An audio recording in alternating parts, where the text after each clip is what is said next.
mystère de la vie. Merci pour le développement de ce soir. En fait, ce soir, j'ai une question qui a rapport à un mot qu'on emploie au quotidien tout le temps. Quel amour? Je voudrais savoir ce que c'est que l'amour selon vous. Tout ce qui existe est amour. Tout ce que vous connaissez et tout ce que vous ne connaissez pas est amour. Et c'est grâce à l'amour que la vie même existe. Ce courant vital qui unit tout ce qui existe, c'est ça qu'on appelle l'amour. Cette force qui permet à tout ce qui est d'être ensemble formant une unité primordiale, c'est ça qu'on appelle l'amour. Je vous fais une petite démonstration. Vous prenez le mot amour de façon numérologique. Le calcul théosophique, c'est-à-dire quoi? Lorsqu'on somme les chiffres, lorsqu'on somme les chiffres des lettres formant un mot, on a un chiffre qu'on peut interpréter. Et quand vous prenez A, ça fait la première lettre de l'alphabet français, ça fait 1. Quoi qu'en soit la place de la lettre M, ça finira par vous donner 4. O qui va vous donner 6, U qui va vous donner 3, et puis R qui va vous donner 9. Si je calcule l'amour, ça va me donner 5. Puisque OU, ça fait 9, 0. R, ça fait 9, 0. Il reste seulement A et M qui fait 5. Ça fait amour. Donc amour veut dire 5, n'est-ce pas? Je vais loin. Cette puissance qui unit tout, et qui dès le départ était déjà là, et avec laquelle tout est créé était déjà là, s'appelle énergie. Alors nous allons faire la même démonstration encore avec énergie. E avec un 100 égale à 1, N égale à 5, E égale encore à 5, R égale à 9, G égale à 7, I égale à 9, R, E égale à encore 5. Vous sommez tout, ça va vous donner 14, 14 va donner 5. Ça veut dire quoi? L'amour égale énergie. Et je vais loin.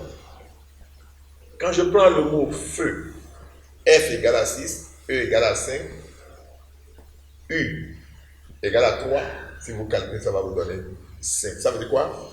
L'amour est une énergie qui est comme du feu. Alors, cette force qui unit tout et qui fait vibrer tout ce qui existe s'appelle l'amour. Puisque tout ce qui existe vibre, et sans cette vibration du tout, il n'y a pas la vie. Tout vibre, donc tout vit. Et ce qui permet à tout de vibrer s'appelle l'amour. Alors, l'amour est infiniment grand, comme l'amour est infiniment petit. La haine est une forme de l'amour. La haine est une forme de l'amour. Mais dans l'infiniment petit. Mais l'amour que vous connaissez, qui vous permet d'aider, d'accompagner, de solliciter, d'être généreux, d'être bon, tout ça là, c'est l'amour vers l'infiniment grand. Et donc quelqu'un qui est haineux, qui s'auto-flagelle tout le temps, qui se ronge, est aussi dans l'amour. Mais l'amour dans sa petitesse. Et je crois que l'Église catholique a su caricaturer bien les choses. On dit, l'amour de Dieu est infini. Ça veut dire que lui, il est dans le côté infiniment grand de l'amour. Mais la femme de Dieu que l'Église catholique a inventée, c'est qui? C'est Marie qui n'est que l'anagramme du mot aimer. Marie, aimer. Les mêmes lettres qui servent à écrire Marie, c'est les mêmes lettres qui servent à écrire aimer. Cela, on va vers encore l'amour. Donc l'amour de Dieu qui est infiniment grand, donc Dieu est amour infiniment grand. Sa femme Marie forme le verbe aimer et les deux vont donner naissance à qui? À Christ qu'on appelle encore amour. Christ veut dire amour tout simplement. Christ ne veut pas dire autre chose. Christ veut dire amour. Ça veut dire quoi? Votre Père Céleste est amour. Votre divine maman est amour. Et vous aussi, vous êtes amour. Parce que ce n'est pas amour que votre arrière-grand-père s'est mis ensemble avec votre arrière-grand-mère. Et par amour, votre grand-père s'est mis ensemble avec votre grand-mère. Par amour, votre père s'est mis ensemble avec votre mère. Alors comment vous ne pouvez pas naître vous-même amour? Si déjà, par amour, les choses se mettent ensemble pour générer des choses encore et encore, vous n'êtes que un descendant d'amour. Et donc vous êtes amour. Le problème, c'est quand est-ce que vous êtes tombé si bas dans l'amour pour être si aimé, pour vous ronger. C'est-à-dire que pour nager dans l'ego, tout simplement. Pourquoi? Quand est-ce que vous êtes devenu si petit en amour alors que tout de vous reste amour? S'il n'y a pas votre sang, je vais même loin, logiquement étudier le sang. S égale à 1, A égale à 1, ça fait 2, n'est-ce pas? N égale à 5, ça fait combien? 7. Et G égale à 7. 7 plus 7 égale combien? 14 égale combien? 5. Cela sous-entend que même votre sang est le symbole de l'amour. Et d'abord, c'est ça même qui est le prototype même de l'amour. Puisque sans le sang, les cellules vont mourir.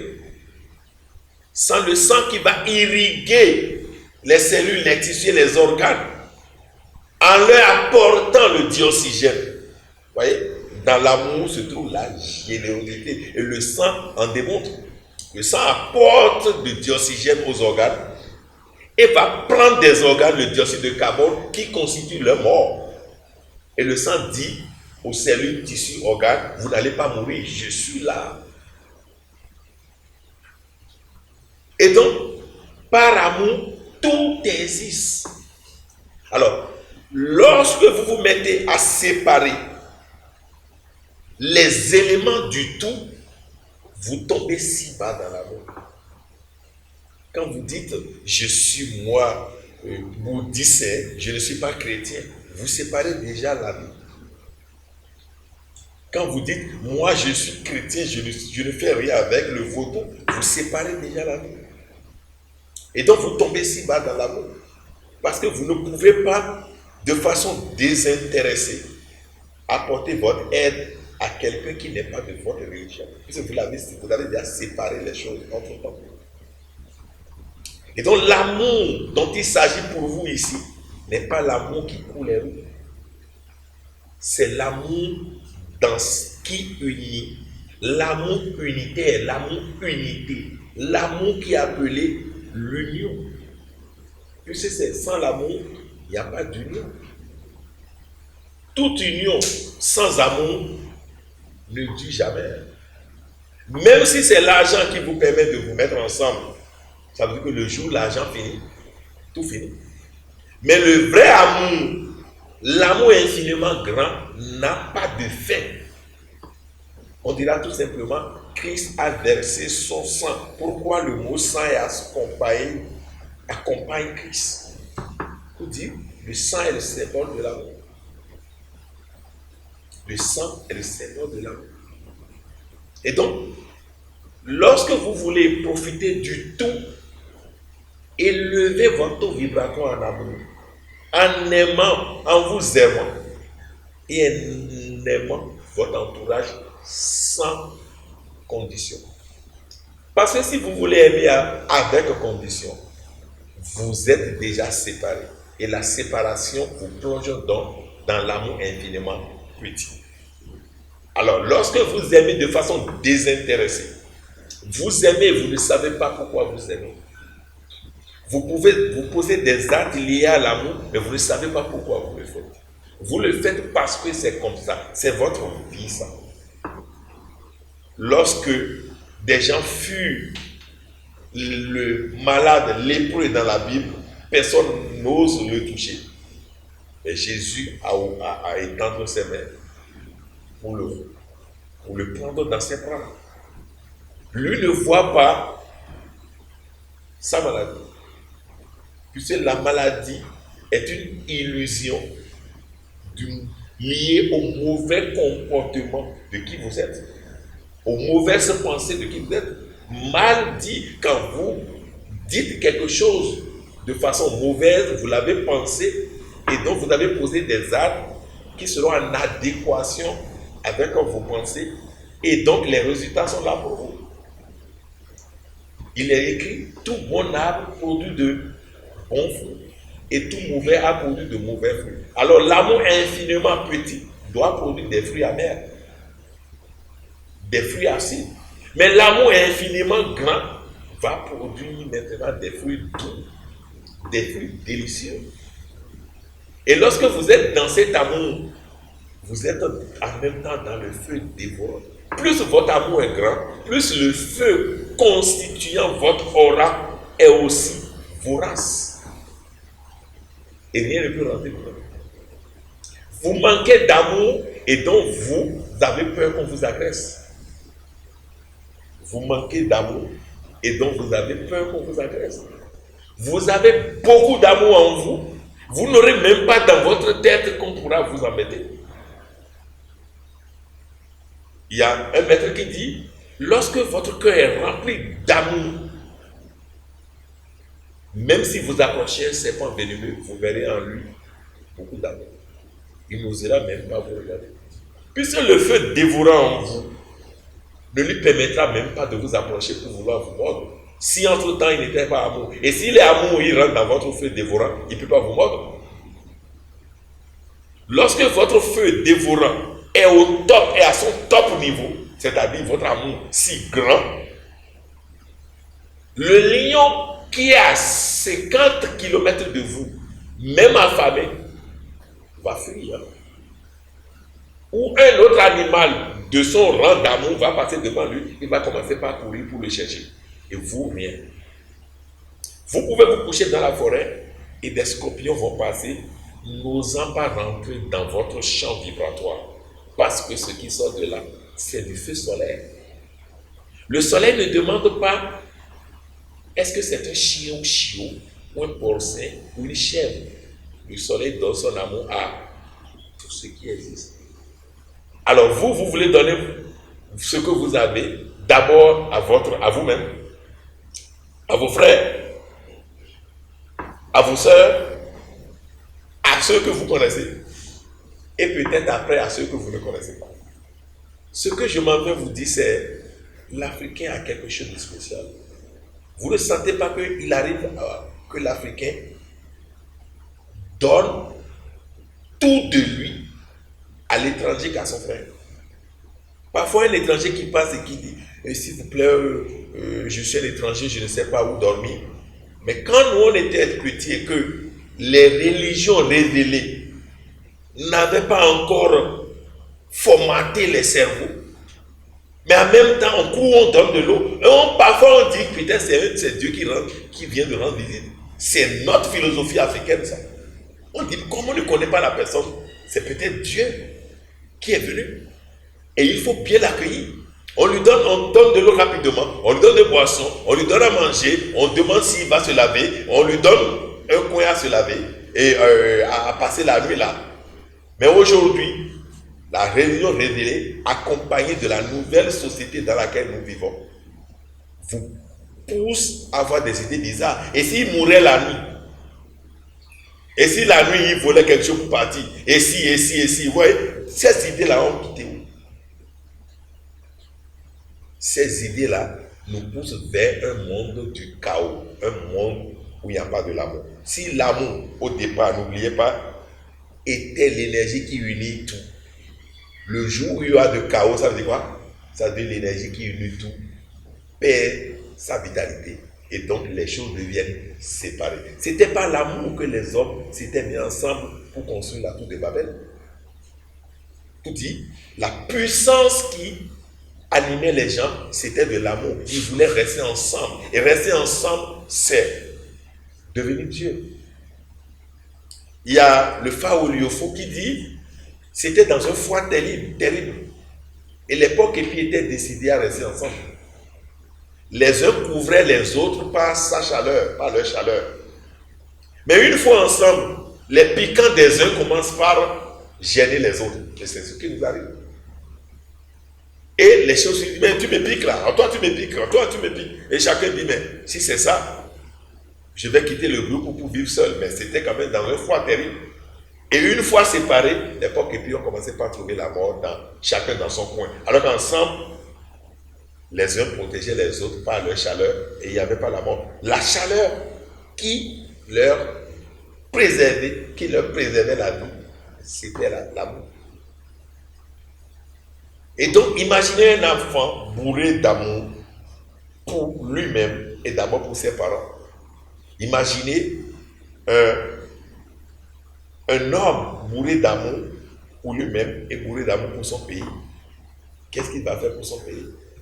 Il va tout faire pour le développement de son pays. Et à un moment donné, il y a peut-être 25-30 ans, et la couleur mère de la Chine, c'est quoi? C'est le rouge. C'est pas pour rien. Même si les Chinois viennent dans votre pays, ils mettent de ballons en forme de cœur rouge devant leur boutique. Symbole de l'amour, symbole du patriotisme. Mais bizarrement, les uns ou les autres ont poussé l'Africain à vouloir peut-être retrouver une certaine civilisation que je ne connais pas. Et cette civilisation a poussé l'Africain à tomber bas dans l'amour qu'il incarnait. On dit, l'Afrique n'est pas développée. Le développement est d'abord humain avant d'être civilisationnel. Si le développement n'est pas personnel, comment il peut être global? Je ne connais rien de tout ce qui existe et vous demandez si mon pays est développé. Mon pays sera développé comment? Je ne suis pas capable d'offrir mes services à mon prochain et vous me demandez si je suis développé. C'est le développement, ça. Hein? Mon coq chante derrière ma maison et le voisin convoque mon coq et vous dites que ça c'est le développement. Un pays, on convoque des coqs et vous dites que c'est le développement. Mais si on convoque des coqs, convoquer un homme, c'est plus facile. Mais si j'ai tout mon amour pour la personne qui élève son coq, je ferai tout pour m'adapter au nasillement du coq. Quand le coq va nasiller, ça ne me gênera pas. Au contraire, quand je ne vais pas plus entendre son chant, je me dis, mais voisin, et ton coq, je ne le sens plus. Hein? Son beau chant me manque. Mais parce que à l'intérieur de moi se trouvent des amas de haine que le coq chante et ça m'énerve. Vous pensez que si vous vous énervez, c'est Coco qui vous énerve ou c'est Jean qui vous énerve? La preuve, on dit vous vous énervez. Vous vous énervez. La colère n'est pas en dehors de vous. La colère est au-dedans de vous. Et c'est vous-même qui réveillez cette colère par manque d'amour pour vous-même. Parce que si vous étiez rempli d'amour, la colère ne trouvera pas sa place en vous. Si vous étiez rempli d'amour, et même en football, lorsque un joueur de l'équipe adverse vous tacle, vous n'allez pas chercher à lui rendre le coup. Parce que votre objectif ne sera pas perdu. Votre objectif, c'est de garder le ballon et de marquer. Et si vous étiez taclé, il y a un juge de partie qui est censé jouer le jeu. Et non vous qui devez quand même réclamer la faute. Le juge de partie connaît ce qu'il doit faire. C'est toujours par manque d'amour qu'on a une folie de succès. Et cette folie sépare l'objectif de l'amour qu'on incarne. Je suis l'amour. Mon père est amour. Ma mère est amour. Ma famille est amour. Ma ville est amour. Mon pays est amour. Mon continent est amour. Ma planète est amour. Tout autour de moi est amour. Je vibre amour. Et tout. Lorsque vous vibrez amour, et je vais vous dire cette vérité, même si vous passez devant un hôpital, sans même savoir que c'est un hôpital, des malades guériront. Parce que ce que vous apportez, ce n'est que de vie. Parce que j'ai dit, l'énergie qui unit tout, c'est l'amour. Et l'énergie qui unit tout, c'est la vie. Et donc vous allez apporter la vie là où vous passez. Mais si vous séparez les choses, vous allez apporter le contraire de la vitalité aux gens. Vous allez quelque part et vous allez pomper les gens parce que vous ne vivez pas suffisamment, parce que vous manquez d'amour. Et donc vous allez encore pomper les gens qui ont atteint un niveau de vie ou qui manquent de vie parce qu'ils sont malades. Au lieu de leur donner de vie, vous allez leur pomper encore un peu d'énergie.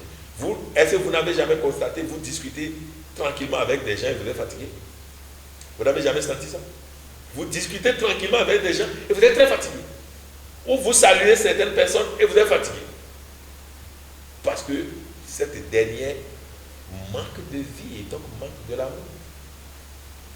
Regardez bien quelqu'un qui s'auto-flagelle tout le temps. Il n'a jamais assez de chair sur ses os. Les os sortent de la chair et il est maigrelet comme ça parce qu'il manque de vitalité. Ce que vous avez à faire, c'est de vous noter tous les jours en matière du degré d'amour que vous portez à tout. Tous les jours, essayez d'avoir un cahier où vous allez noter les choses. C'est ce que j'ai dit. Notez-vous. Aujourd'hui, avec tout l'amour que j'ai donné, ou les manques d'amour, le manque d'amour, je peux me donner combien sur 20.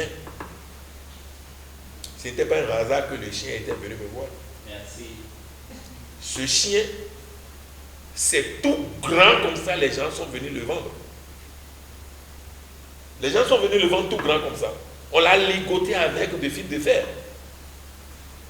Et ils ont pris l'argent, ils sont partis. Ils disent, mais qui mange leur poussin à la maison. Mais j'ai approché un gros chien comme ça, qui est attaché, donc les yeux sont déjà rouges, mais qui n'a pas cherché même à huiler, ni à boyer. J'ai enlevé le fil de fer tranquillement, mais il reste tranquille. J'ai enlevé la corde, il est resté tranquille. Et je lui ai apporté à manger. Et désormais, il est adopté. Je parle de l'amour et c'est lui qui quitte là-bas jusqu'à venir rester avant de repartir. Vous ne voyez pas la force de l'amour. On n'a pas besoin de dire à quelqu'un. Hein? Demandez à une jeune fille qui est amoureuse ou un jeune homme qui est amoureux, il vous dira tout simplement, l'amour est trop doux. Et il ne pourrait qu'être doux. Merci. Paix à vous. Merci, Maître.